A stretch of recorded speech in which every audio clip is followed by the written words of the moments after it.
Thanks, everybody, for joining us on this quick episode of Cascading Leadership. Wanted to get everybody caught up on what has happened so far in February, which has been a phenomenal month of great conversations. If you haven't caught these episodes yet, I'd encourage you to go ahead and hop in and catch them.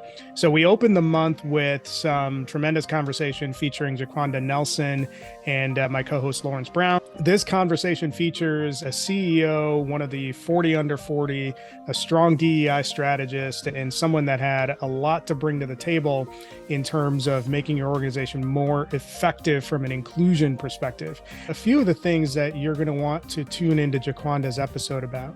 And this is shaped by her experience growing up and being part of that gifted program, is that that shaped her journey into work within the DEI space.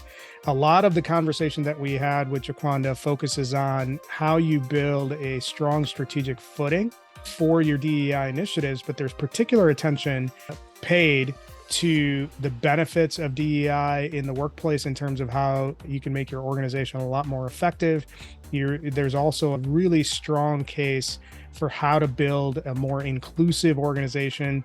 And then last but certainly not least, there's also quite a bit of time that's spent on the value of mentoring and sponsoring within an organization. So if you're a talent leader who is looking to advance any or all of those things, it would be highly recommended for you to check out Jiquanda's episode. We followed up Jiquanda's episode in February with the episode that came out last week, which was featuring John Graham Jr., who is a best-selling author and also VP of Employer Brand Diversity and Culture at Shaker Recruitment Marketing. This was a really interesting conversation, and one of the main topics here was to talk about how you build a talent attraction flywheel. And the interesting thing about this conversation is that you would think the entire discussion would be focused on how do you attract more people to the organization. And we actually expose a pretty fundamental flaw in that sort of thinking when we're looking at the corporate world. Everybody in the corporate world is focusing all of their attention in how to attract more people and bring them into the fold.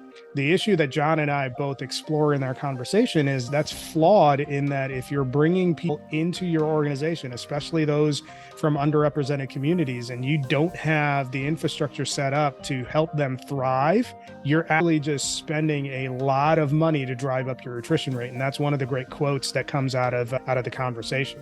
So some of the other areas that we cover in the conversation, so if you're a talent leader and you're looking at how to build culture and cultural intelligence and representation of marginalized communities within your organization, and how you actually bring leadership into the fold and have leadership be a part of the solution instead of part of the problem. Those are some of the key things that we talk about in the conversation. Certainly, there's another aspect of the discussion where we talk about how do you even begin the conversation in a constructive way to advance and expand the cause of DEIB within your organization. So there's a lot of meat in this conversation. I would strongly encourage anybody who hasn't caught that episode yet to check it out, because I think it's going to have a lot of impact for those who are working on improving their overall organizational culture, improving their DEIB culture, and really setting up your organization for success instead of just constantly burning money on the talent attraction side of the employee lifecycle. So that's a lot already, and that's only 2 featured guests that we've had in the month of February. What do we have coming up? And this is somebody that you're going to definitely want to tune into. So this week's episode is going to feature Brian Bennett. And I think when you think about impressive figures in the world of business, he certainly falls into that category. Now, Brian he's highly accomplished. He's the author of 3 books. He's a graduate of Kellogg, so Northwestern's MBA program. He runs a leadership academy.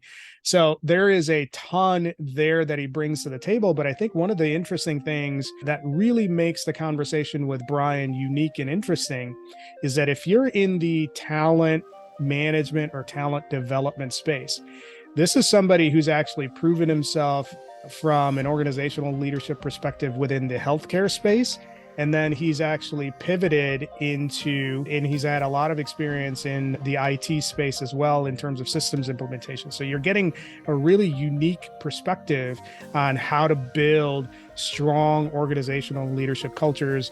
And I'm not gonna spoil the episode, but if you're somebody that's in IT, if you're somebody who is in the healthcare space or both, and if you're somebody that is interested in leveling up their leadership capabilities, the episode that we're going to release this week featuring Brian is going to be something that you definitely want to check out.